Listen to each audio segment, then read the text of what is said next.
John, go ahead.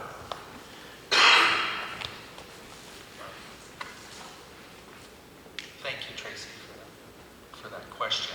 And for me too, that question then warrants me to understand that information, I guess, or private information or whatever else cannot stay behind closed doors, in a sense, for you. And for you, that question also states is that you have a concern with the tribal leadership that things do not, or discussions do not stay where they're supposed to.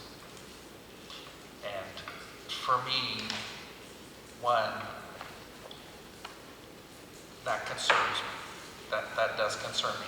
And I'll tell you exactly, you were so right about it. You know what? Everything operates on gossip, and everything else. And sometimes I feel like if there isn't anything about it, then I think they're gonna make it up then. Because, but the part about it is that for me is as your current leadership also though is you know what?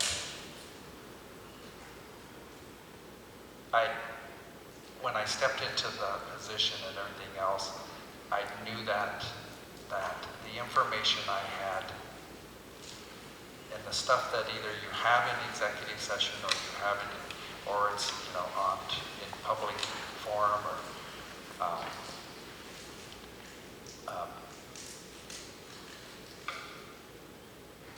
I was elected for people I think that would have elected me because they trusted me also.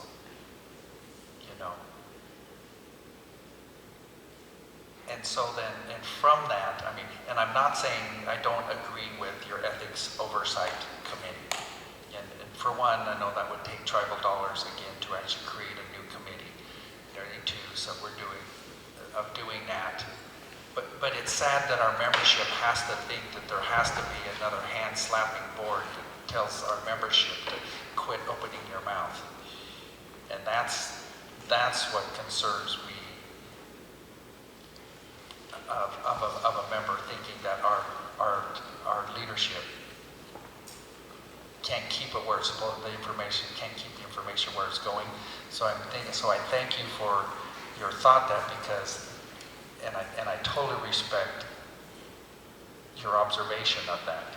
And I'm sure you're not the only tribal member that observes that also, in a sense.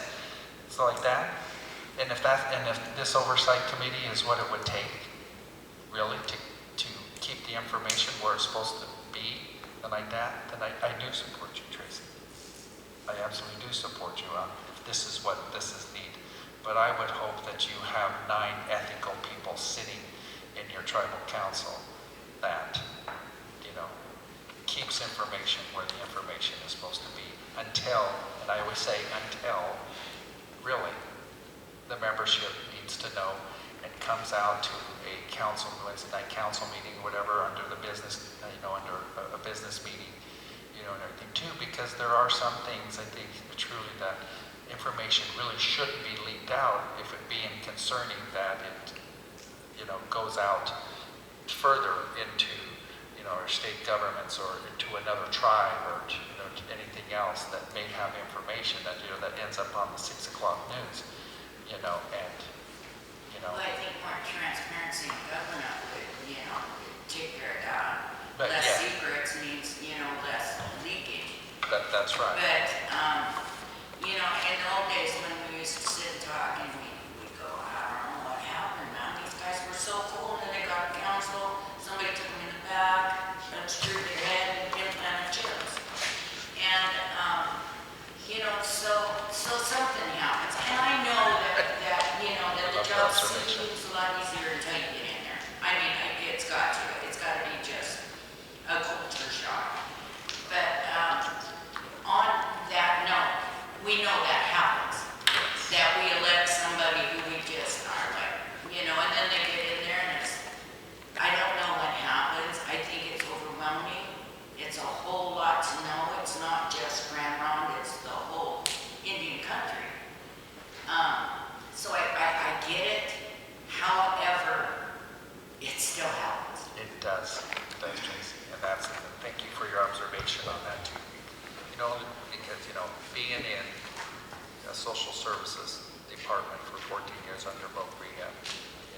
understanding is very strong, ethics of confidentiality and stuff too.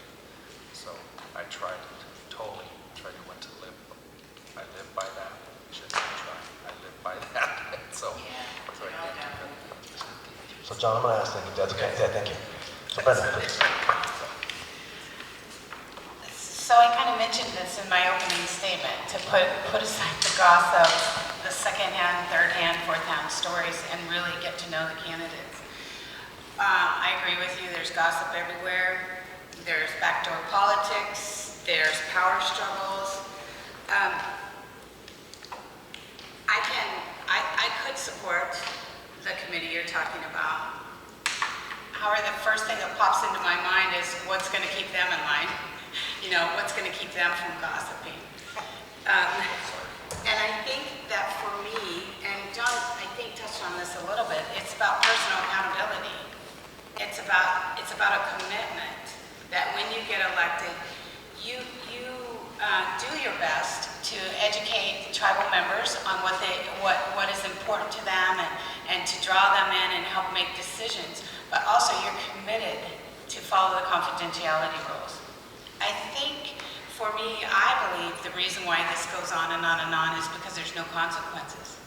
The environment is set up that this has been happening for years, and there's never any consequences. For tribal council, for employees, it just keeps happening, and I think the only way to change that is to come up with some clear consequences and follow through on them. Wouldn't that be one also? Yes. Yeah, that's why I would support it. But I would also then worry about if they're going to keep the confidentiality that they need to keep to. Yeah, well, I think, there's some tribal members. I agree with you. I'm one of those. And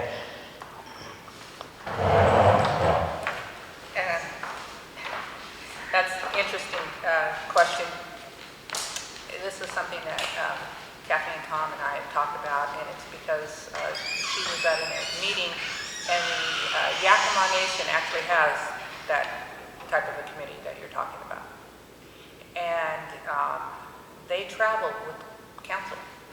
When council goes off on a conference or whatever, and they make sure that council attends the meetings, that they're there. They're not going off and you see them at the swimming pool with their grandkids because they take their family with them on. They're actually attending the meetings that we're paying for them to attend. They do have a role for the tribe.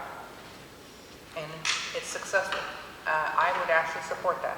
I think there's a need for it. My answer to it is I think we need more transparency. I think we need that transparency, and you're right. More transparency, less secrets. Get the information from the tribal council. Don't get it secondhand. That way, that gossip, it's not there. We need trust, we need honesty, and we need transparency.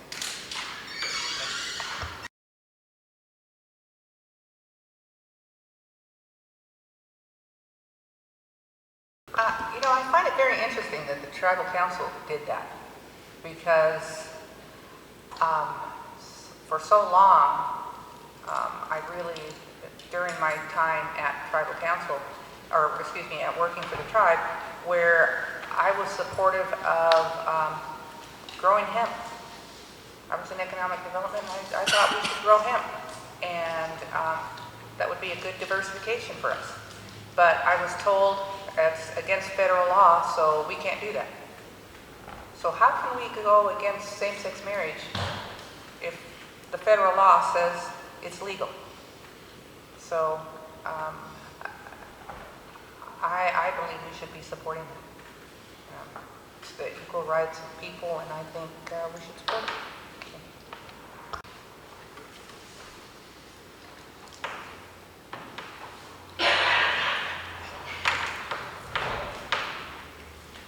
Well, it came up, and Eric, I truly support your understanding of the culture, and I totally agree with you also on that, about cultural looking at it in a cultural sense too. And I also will also mention that, you know, for me,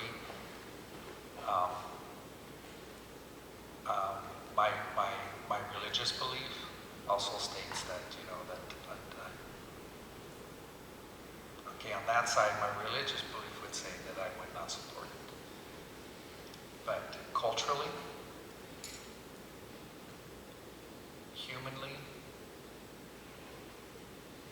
and for me to respect the decisions of the people, you know, for their choices, it's up to you, that I totally support that. And everything to you.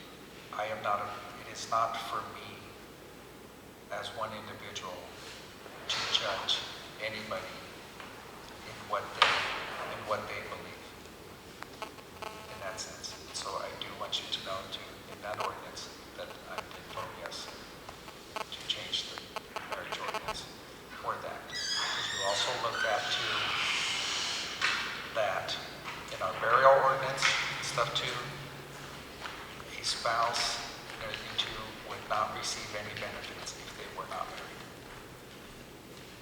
You know, so for two people, the way they, however, you know, they live or however they want to live their lifestyle and everything else too, those are the other thing is that then I would also be denying them any type of tribal benefits to if they weren't married, because they would not receive some of those or health benefits and those types of things. So for me too then, so I just want you all to know, sitting here too, is I did vote yes on the marriage ordinance to hopefully see it pass. Thanks, John. Brenda? This is an interesting discussion and hard to keep the religious piece out of it. I do support same-sex marriage. I was just a witness to two of my dear friends that I've known for 15, 16, 18 years to their wedding. I think people try to bring the religion into it. I am a Christian, but I do support this. And what I think it is important for people to know is that the main message here is love. To love one another. There is no other message. So I completely support it, and I hope that people would try to really look at it, educate themselves on the reasons why the federal government passed it, and not be afraid of it.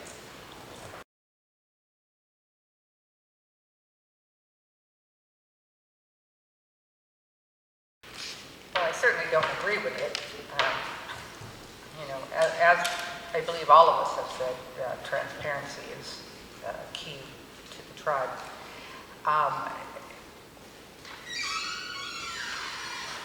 I think sometimes there is a need for executive session, but only until a decision is made, and I think they should always be recorded. I think there should be a record of how those decisions came about. And so that way, at some point, the membership would know. But I don't think executive session, it just seems like everything's an executive session anymore. And the membership has, it's just a tool being taken advantage of. And I don't agree with it. I think the membership has a right to know. We've said it many times. I believe it. And you know, when I look at that removal of the BIA amendment that just took place, and the fact that our membership voted to keep the BIA oversight on our constitutional elections, that was a huge message. And the message was, we don't trust you. And I think if we're going to gain trust, things like executive session needs to stop. Thank you. I agree, it's pretty excessive. And so you got to ask yourself, Who gets to decide what's executive session or not? What are the policies? What are the guidelines on that? Do we know? Does someone just get to say, oh, we're going into executive session? Is it part of the power struggle? So I think what I would like to see is I would like to see some clear policies, some guidelines. What is executive session and what is not? Who gets to call it? Who gets to say, no, I disagree? Thanks.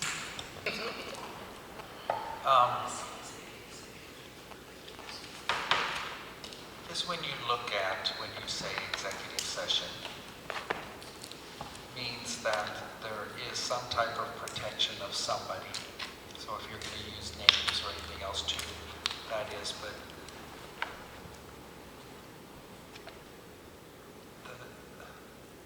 I think even in our general council meetings, I think when we go into executive session, the executive session is still recorded and it's still available to tribal members.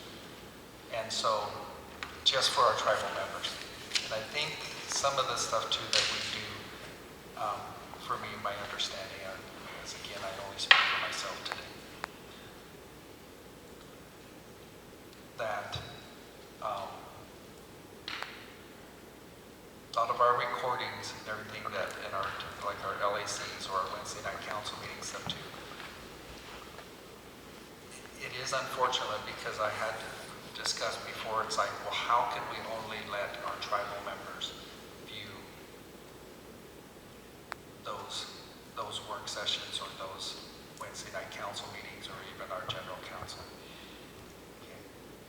Discussion was had with our IS team and stuff too, and they talked about that, how expensive that would be to only just create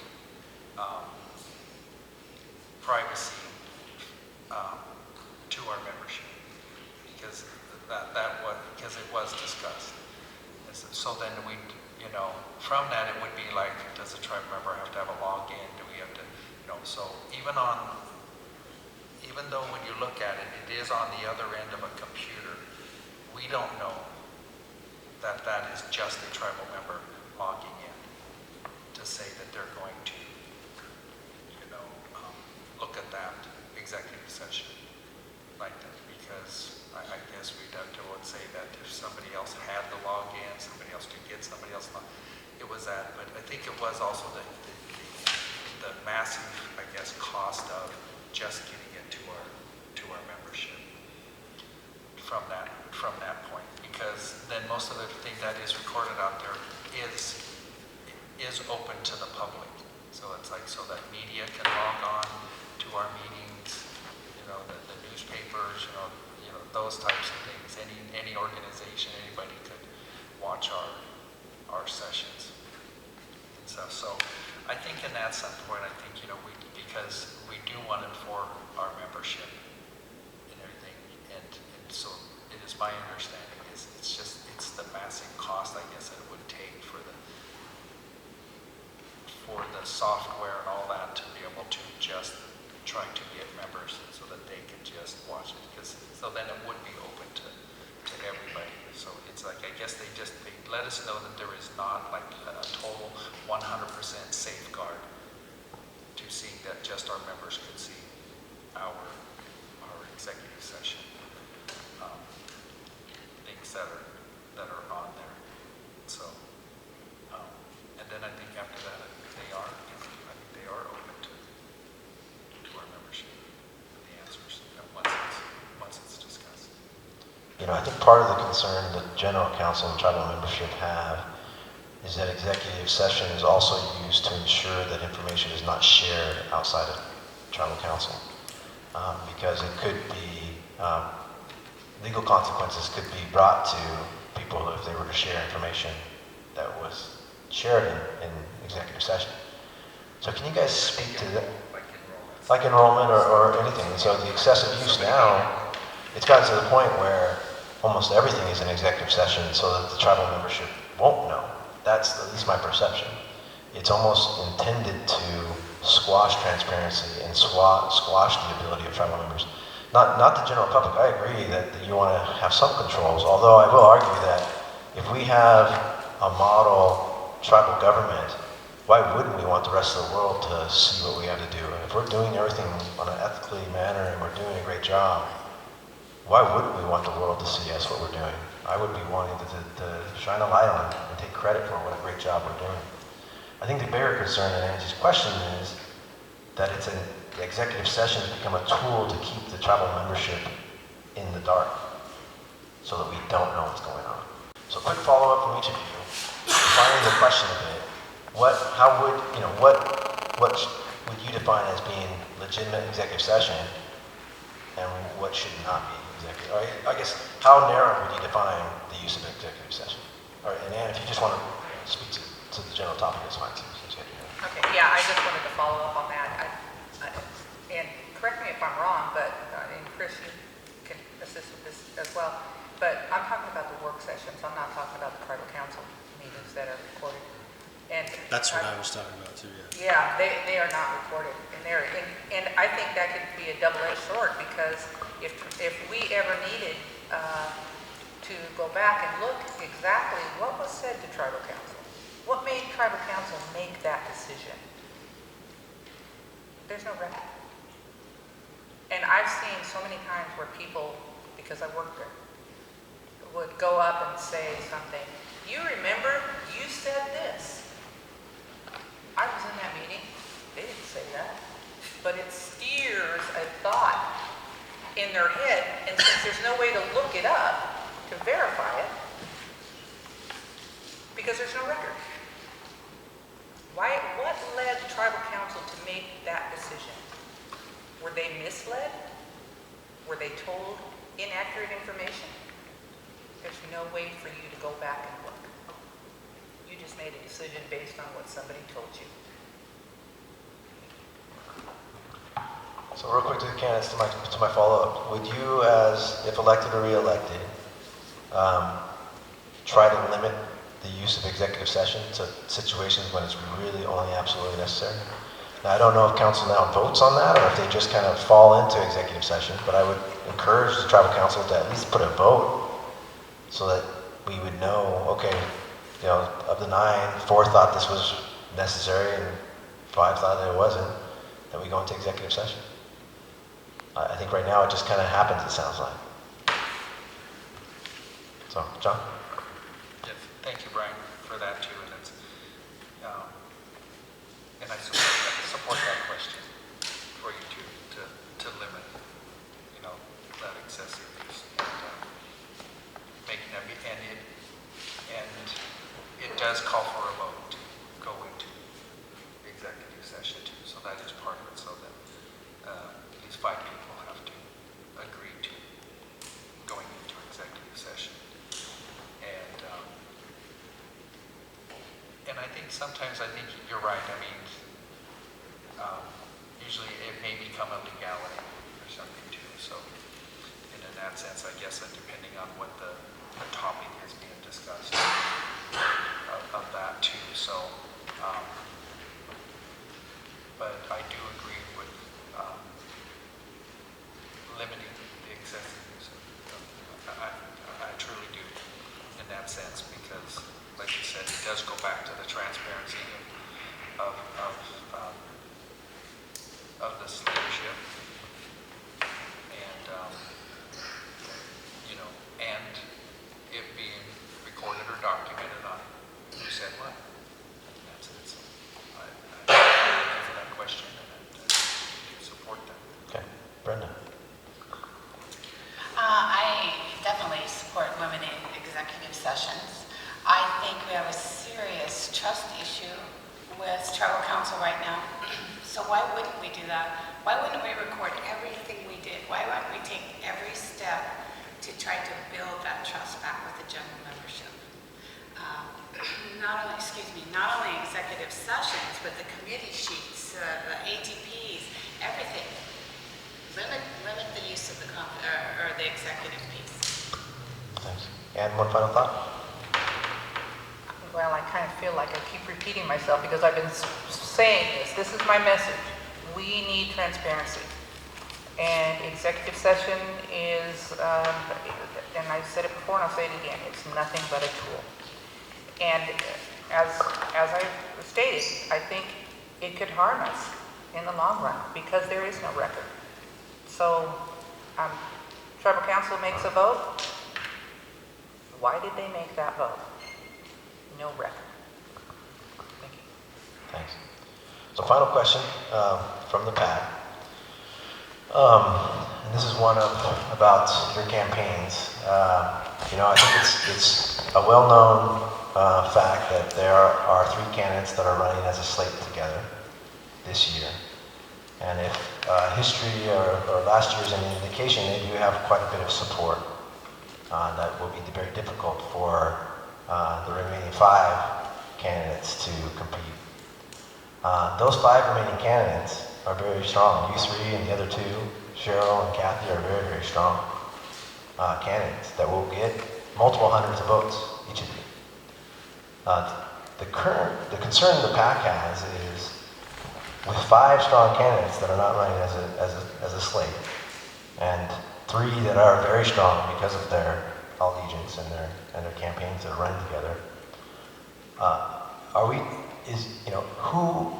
What are you as a candidate doing to distinguish yourself and make yourself more competitive? Now, you 3 are definitely very strong on social media. You have your own websites. You're active there, but it's going to take more than that to get in this election. I think the threshold this year is going to be probably 450 votes. What can you do to convince us, the membership, that you'll be able to reach that? What are you doing to reach that number? Because I think we really, it's a high bar this year, and the PAC wants to select those folks that are going to be successful. So take a moment to think about it.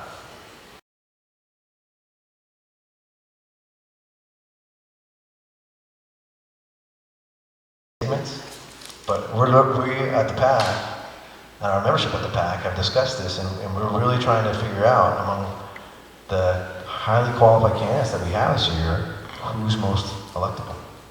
So what would be your pitch that you're most electable? With specifics, please. John, go ahead. Okay. Well, I guess one, I kind of have a concern about giving my strategy out to the other 3 running things, and so since this is being recorded, I'm like... Executive session. Yeah, can I call executive session to the...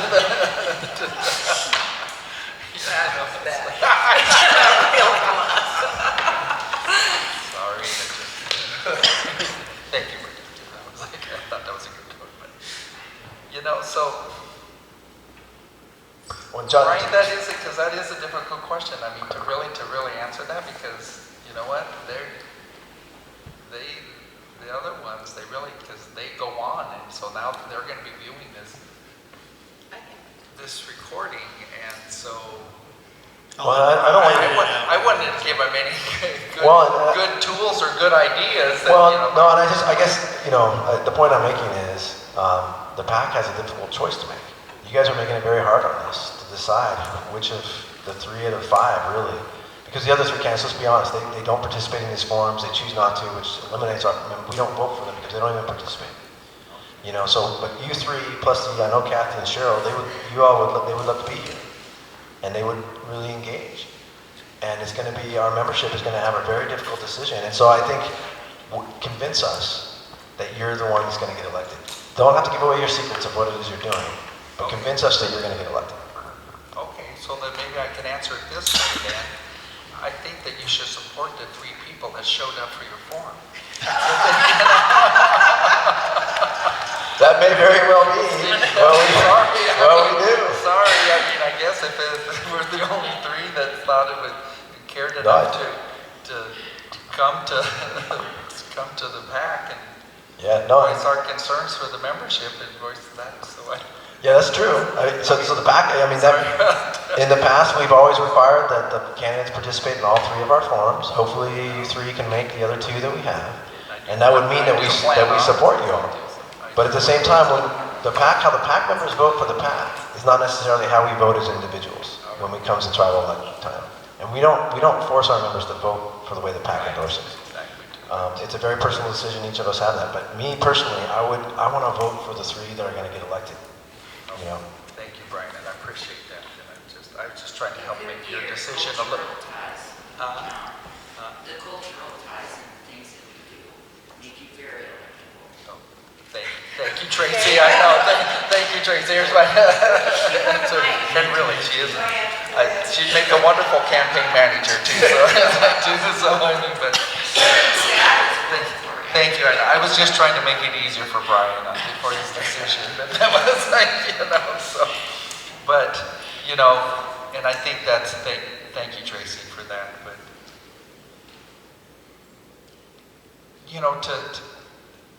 from the experience, even having that, or just even, exactly,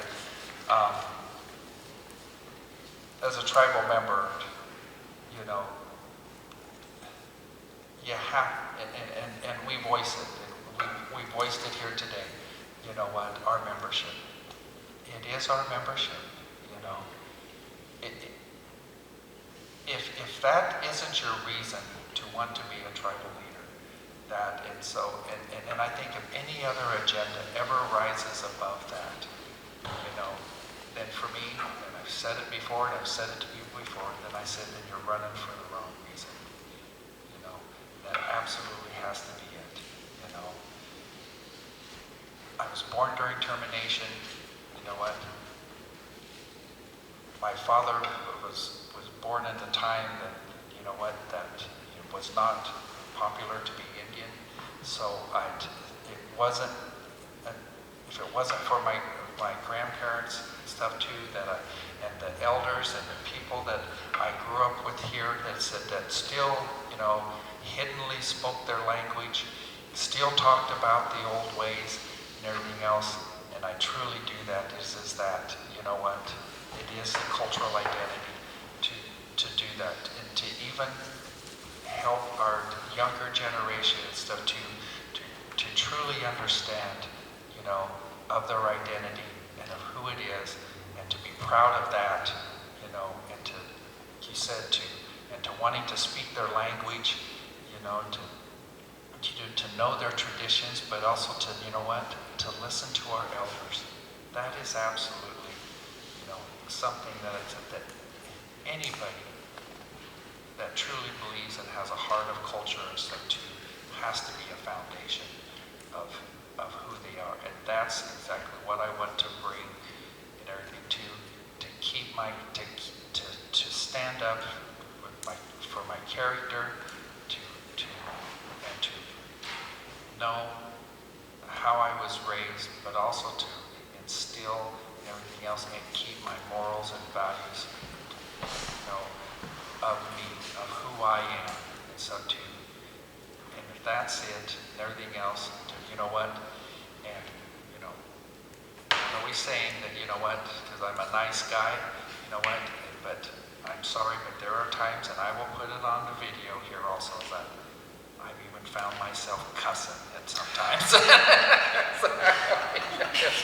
And that's exact. So I mean, there are times I know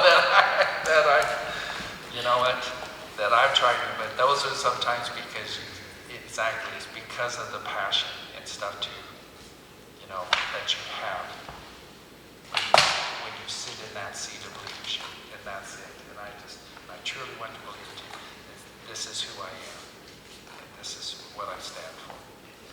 Thank you, John. Brenda. This is why I think you should vote for me. I know that we're all aware of the current divisions, the power struggles, the craziness that's ensuing.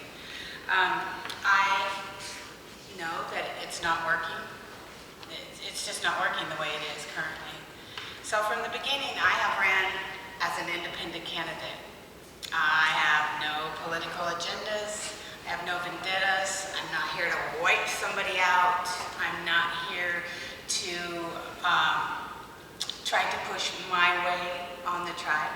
I'm here to represent all tribal members, and I know that that's an interesting buzz phrase, like what does that really mean to represent all? tribal members, but we can go into that later. I have a heart for our people and our tribe. I really want my grandchildren and my great-grandchildren to read in the history books about our tribe and the great things we did and how we took care of our people. I am high on personal accountability, accepting my mistakes and moving on, living and learning from them. I have an excellent work ethic, never been fired, never gotten a bad write-up, nothing like that. I know people are watching me. I know my kids are watching me. I have two girls that are 30 and 31, and they're watching me. And it's important to me that they see me behave in a manner that then I want them to behave in their life. I know other children are watching me. I know other children or other tribal members are watching me. I want to set a good example for how our tribe can run, how we can take care of our people, how we can respect one another, how we can love one another. I'm thankful for everything that our elders did. I can't imagine what they went through. And I don't really deserve anything, but they do. I wish they were here to reap all these benefits. But most importantly, in regards to our elders, I don't want to lose everything that they worked for. I don't want our tribe to go sideways, belly up, whatever. I don't want us to all disenroll each other.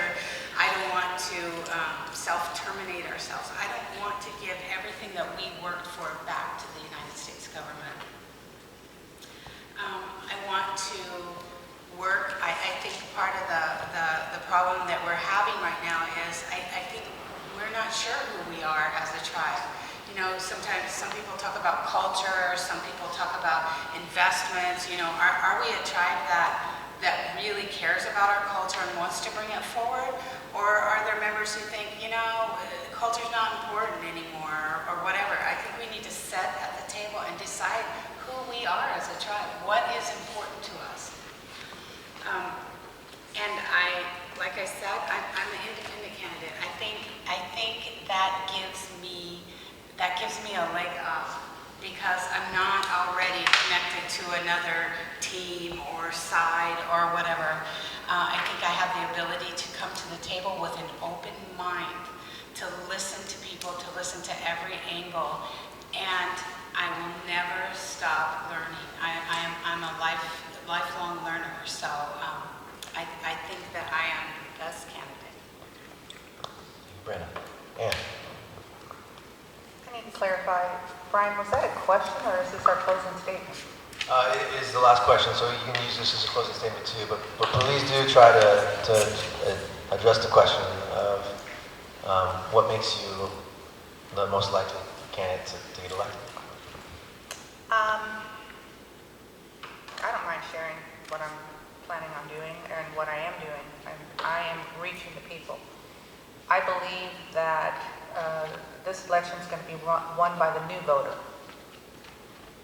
Too many of our elections have been won by only 400, or this last year, I think the max was 550.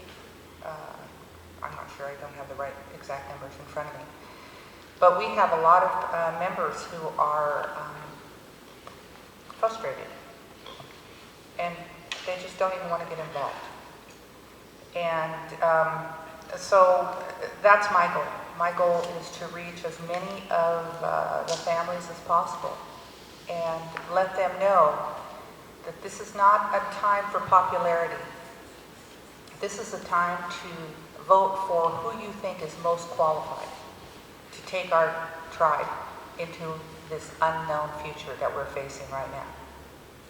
Who's going to be a strong leader? Who has the knowledge to go in and sit at the table and talk to people and make plans? That's what I do. That's my experience. I have experience in community development.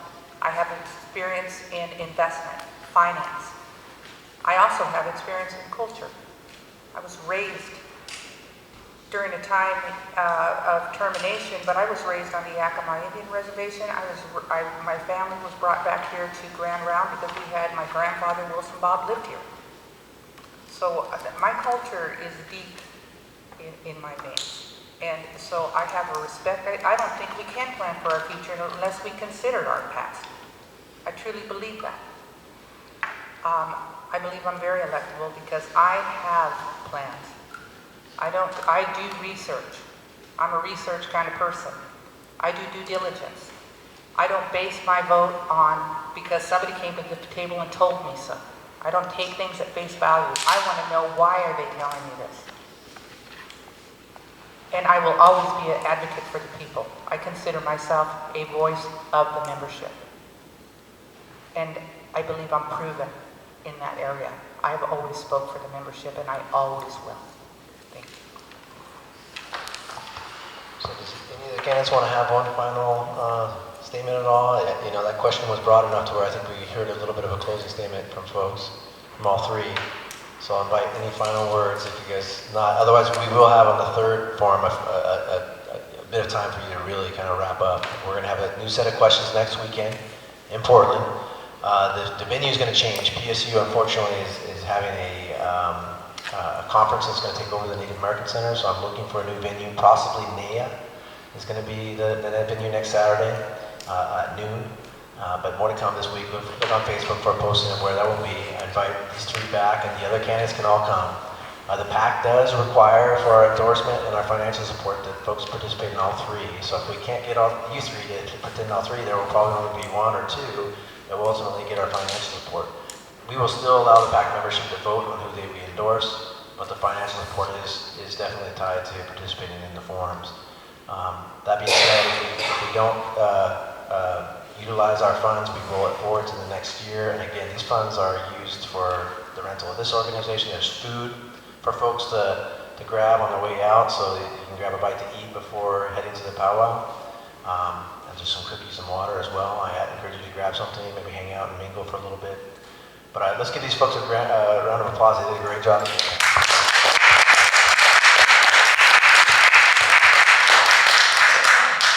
Look for this to be posted later this week for everybody to watch, and hopefully we'll see you all next Saturday in Portland at a location to be determined. Thank you all for being here. Thank you, Brian. Very much.